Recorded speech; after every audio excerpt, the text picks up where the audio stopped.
नमस्कार दोस्तों, आज की इस वीडियो में मैं बात करने वाला हूं दुनिया के सबसे छोटे सीरियल किलर के बारे में। जी हां दोस्तों, आप लोगों ने बहुत सारी क्राइम की कहानियां सुनी होंगी, बहुत सारे मर्डर करने वाले इंसानों के बारे में सुना और जाना होगा कि कैसे वो गुस्से में या बदला लेने के लिए लोगों को मार देते हैं। लेकिन आज की ये कहानी कुछ अलग है। आज का जो हमारा सीरियल किलर है वो लोगों को इसलिए मार देता है क्योंकि उसको लोगों को मारने में मजा आता है। जब लोग दर्द में होते हैं तो उसको खुशी मिलती है।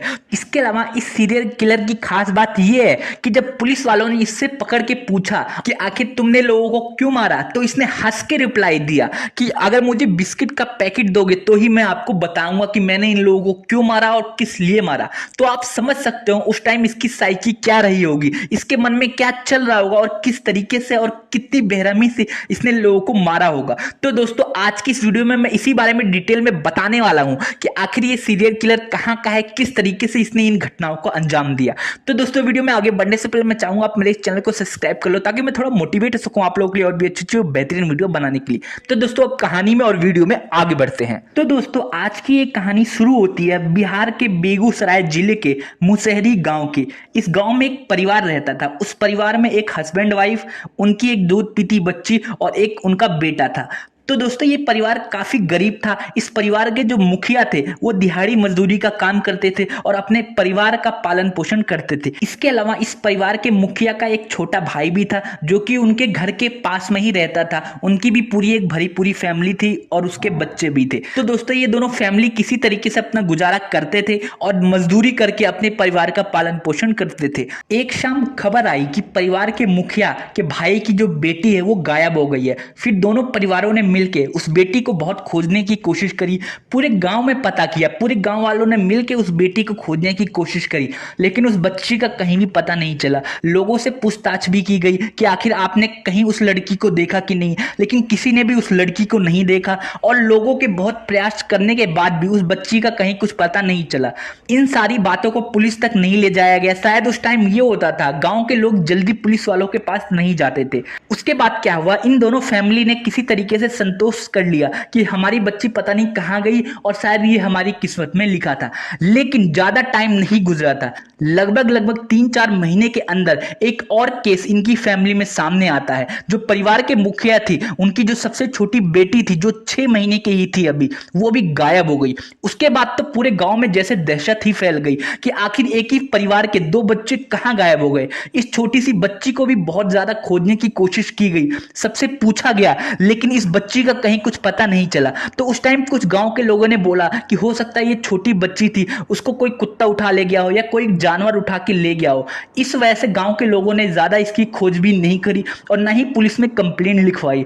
फिर इसके बाद ये भी मामला किसी तरह दब गया, लेकिन फिर भी गांव के लोगों में ये दहशत फैल गई थी कि आखिर कोई बच्चियों को उठा रहा है और इन बच्चियों को जान से मार रहा है या पता नहीं इनके साथ क्या कर रहा है। तो दोस्तों, जो मैं आपको ये सारी घटनाएं बता रहा हूं ये 2006 के आसपास की है और 2007 आने तक, मतलब 7 से 8 महीने तक 2 बच्चे गायब हो गए थे। उसके बाद क्या हुआ कि कुछ महीनों बाद एक और खबर आती है कि एक स्कूल में एक लेडी काम करती थी, उनका नाम था चुनचुन देवी। मतलब वो टीचर थी उस प्राइमरी स्कूल में।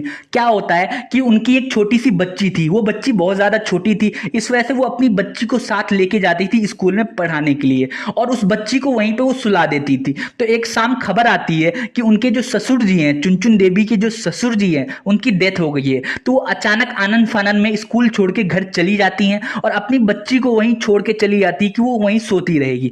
उसके बाद क्या हुआ कि जब वो अपने घर से होके वापस स्कूल आती हैं तो वो देखती हैं कि उनकी बच्ची गायब हो गई है। मतलब उनकी बच्ची वहां पे है ही नहीं जहां पे वो सुला के गई थी। उसके बाद उन्होंने आसपास बहुत पूछताछ करी, लेकिन कहीं भी उस बच्ची का पता नहीं चला। इसके अलावा उस स्कूल के आसपास कुछ बच्चे खेल रहे थे, तो उन्हें लगा शायद उन बच्चों को कुछ पता होगा, लेकिन उन बच्चों को भी कुछ नहीं पता था कि आखिर ये बच्ची कहां गई। इसके बाद उन्होंने डायरेक्ट पुलिस स्टेशन का रुख पकड़ा और पुलिस स्टेशन में गई। अब पहली बार कोई ऐसा केस सामने आ रहा था जहां पे कोई लेडी पुलिस स्टेशन जा रही थी कंप्लेन के लिए। तो जो चुनचुन देवी है वो उस थाने पहुंची, उन्होंने कंप्लेन लिखवाई कि उनकी 8 महीने की बेटी कहीं गायब हो गई है। उन्होंने सारी चीजें डिटेल में बताई कि ऐसे ऐसे वो स्कूल में अपनी बच्ची को छोड़ के गई थी और जब वो वापस आती हैं तो वहां पे कोई बच्ची नहीं मिलती। इसके बाद पुलिस वाले इस मामले को सीरियस लेते हैं और फिर उसके बाद वो गांव में आ जाते हैं उस बच्ची को खोजने के लिए। वो भी लोगों से पूछताछ करते हैं कि आखिर ये बच्ची कहाँ गई कहाँ नहीं गई। जब लोगों से वो पूछताछ करते हैं तो उनको पता चलता है कि इससे पहले भी एक ही परिवार के 2 बच्चे गायब हो चुके हैं। तो पुलिस वाले फिर गांव वाले से पूछते हैं कि आखिर तुम लोगों ने इस बारे में पुलिस कंप्लेंट क्यों नहीं करवाई। तो गांव वाले बोलते हैं कि इसमें हम क्या करें, जब जिस फैमिली की बेटी गायब हुई है उस फैमिली के लोगों ने ही कंप्लेंट नहीं करवाई। इसके बाद पुलिस का माथा थोड़ा घूमता है। वो सोचते हैं कि आखिर क्या चक्कर चल रहा है, कि आखिर बच्चे क्यों गायब हो रहे हैं। तो पुलिस वाले क्या करते हैं, उस फैमिली के पास जाते हैं, मतलब उस परिवार के मुखिया की फैमिली के पास जाते हैं। साथ ही साथ उस परिवार के मुखिया का जो भाई होता है, जो उनकी फैमिली होती है, उनके पास भी जाते हैं और पूछताछ करते हैं कि आखिर जब तुम्हारे बच्चे गायब हुए तो तुम लोगों ने पुलिस स्टेशन में कंप्लेन क्यों नहीं करवाई, और क्या तुम्हारे बच्चों के बारे में कुछ पता चला कि आखिर वो कहां गए कहां नहीं गए।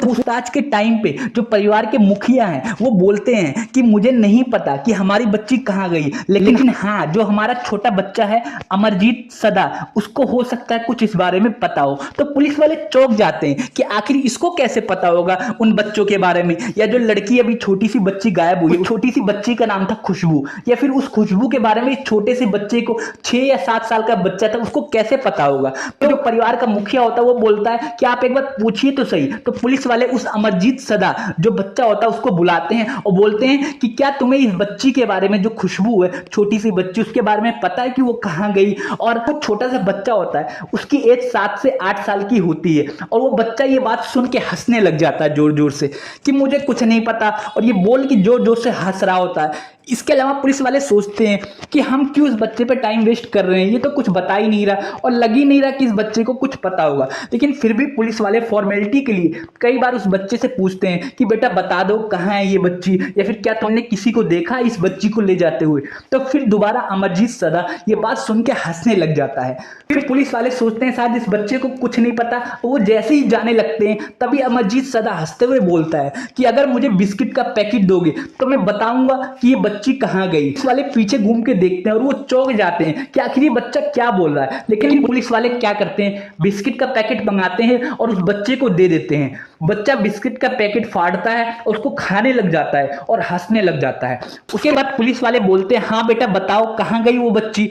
तो बच्चा बोलता है मैंने उसे खपड़ेल से मार के सुला दिया। तो पुलिस वाले ये बात सुन के चौंक जाते हैं, वो बोलते हैं क्या। तो दोबारा वो बोलता है हाँ मैंने उनको खपड़ेल से मार के सुला दिया। फिर पुलिस वाले पूछते हैं कहां पे सुलाया, दिखाना जरा। तो वो बच्चा उनको एक जगह ले जाता है, मतलब खेत के पास ले जाता है, और बोलता है इन झाड़ियों के अंदर मैंने उनको सुला दिया है, वो अच्छे से सो रही हैं, उनको डिस्टर्ब मत करना। पुलिस वाले उन झाड़ियों को हटा के देखते हैं, और जब वो देखते हैं तो उनके रोंगटे खड़े हो जाते हैं कि एक छोटी सी बच्ची वहां पे दफन है। मतलब दफन तो नहीं कह सकते, बट एक गड्ढे में थोड़ी सी मिट्टी डाल के उसको रखा हुआ है, और उसका चेहरा बिल्कुल बिगड़ा हुआ है। ऐसे लग रहा है कि किसी पत्थर से उसके चेहरे पे जोरदार तरीके से वार किया गया हो। इसके अलावा उसके गर्दन पे भी निशान था। पुलिस वाले ये सारी चीजें देख के बिल्कुल चौंक जाते हैं, और उनको कहीं ना कहीं समझ आ जाता है कि इस घटना के पीछे कौन है। इसके बाद पुलिस वाले उस बच्चे को गिरफ्तार कर लेते हैं और अपने साथ पुलिस स्टेशन ले जाते हैं। पुलिस स्टेशन ले जाने के बाद पुलिस वाले अपने तरीके से उस बच्चे से प्यार से पूछताछ करते हैं कि आखिर इन बच्चों को क्या तुमने मारा और क्यों मारा।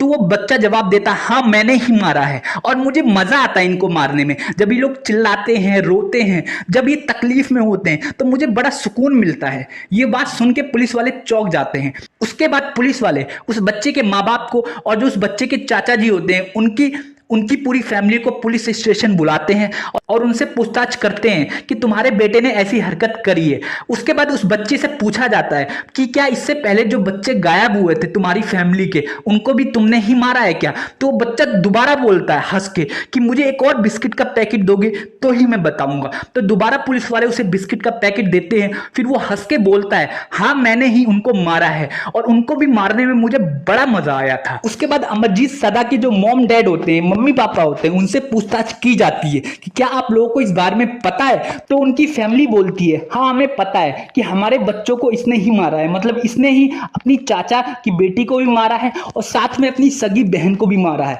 तो पुलिस वाले बोलते हैं कि तुम लोग पागल हो क्या, तुमने इसे रोका नहीं या फिर पुलिस में कंप्लेन नहीं करवाई। तो इसकी फैमिली वाले बताते हैं कि जब पहली बार इसकी चाचा की लड़की गायब हुई थी तो उस टाइम इन लोगों को शक हो गया था। इन लोगों ने उससे पूछा था कि आखिर वो लड़की कहाँ है, क्या तुमने देखा तो उसने बड़ी आसानी से बता दिया, हाँ मैंने ही उसको गायब किया है, मैंने ही उसको जान से मारा है। तो फैमिली वाले उससे पूछते हैं कि कहाँ पे तुमने मारा है, तो वो जाके दिखाता है खेत में कहीं पे मार के उसने दफनाया था। तो जब फैमिली वाले उससे पूछते हैं तो वो बोलते हैं कि मुझे मजा आता है मारने में। तो फैमिली वाले उसको बहुत डांटते हैं, मारते हैं, पीटते हैं। और फिर इसके बाद फैमिली वाले सोचते हैं कि अगर हमने पुलिस में कंप्लेंट करवाई तो हमारे बच्चे को पुलिस पकड़ के ले जाएगी, इसके अलावा ये हमारा फैमिली मैटर है, हम आपस में ही सुलटा लेंगे। तो वो लोग आपस में सुलटा लेते हैं और उसके बाद वो अमरजीत सदा को अच्छे से समझा देते हैं। लेकिन कुछ महीनों बाद जब दोबारा ये अपनी ही सगी बहन को गायब कर देता है और जान से मार देता है, तो इस बार अमरजीत सदा को बुरी तरह फैमिली वाले पीटते हैं, मारते हैं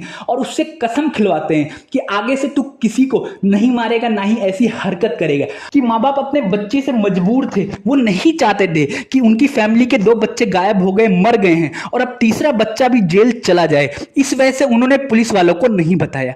पुलिस को जब ये बात पता चली कि फैमिली वालों ने इस मैटर को छुपाया है, तो पुलिस उन परिवार वालों के ऊपर भी केस दर्ज कर लेती है। इसके बाद क्या होता है, पुलिस वाले अमरजीत सदा से अच्छे तरीके से बातचीत तो कर लेते हैं। अब पुलिस वालों को ये बात समझ आ जाती है कि अमरजीत सदा मेंटली फिट नहीं है। उसके बाद उसको एक साइकेट्रिस्ट के पास भेजा जाता है, फिर वहां से रिपोर्ट आती है तो पता चलता है कि ये एक बीमारी से ग्रसित है, मतलब एक इसको प्रॉब्लम है। उस बीमारी को हम कहते हैं कंडक्ट डिसऑर्डर।